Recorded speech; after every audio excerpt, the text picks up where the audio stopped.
Now I want to talk about bindery techniques because I covered some of them earlier in my other videos, but I want to share with you all of the basics as quickly as I can. So you just have the basics of all the different types of stitching.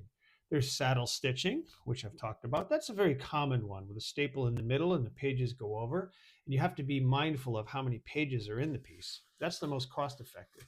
There's the loop stitch where you have loops. There is then the side stitch where we have literal staples along the side here. That's a very popular one as well.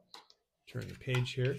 Perfect binding, which is actually glue. It's actually glued right at the end, putting all the pages together. Perfect binding is those real nice magazines or nice booklets that they're perfectly bound and a good quality glue will hold things together nicely. That's typical. You have lay flat binding. You have notch binding, where you're cutting out notches. Inline glue binding. Smith sewn. Okay, this is literally sewn. They actually sew these together. You can see the stitches that stitch this stuff together for real large books. There's center sewn and there's side sewn. You know, you could put stitching along the side. There's case binding.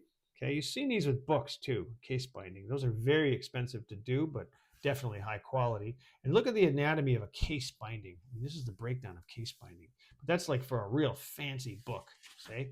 You have Japanese stab binding, it's a certain type. There's Coptic binding, it's another type of binding. We have, what else do we have here? Try to cover a few more. Spiral binding, you've seen those with presentations. Wiro binding, that's typical. You get that at Staples. You have eyelet and grommet binding and post and screw binding. Very expensive binding. But those are most of the basic ones of all the different bindings. But you can see the variety you can think of when it comes to printing your project.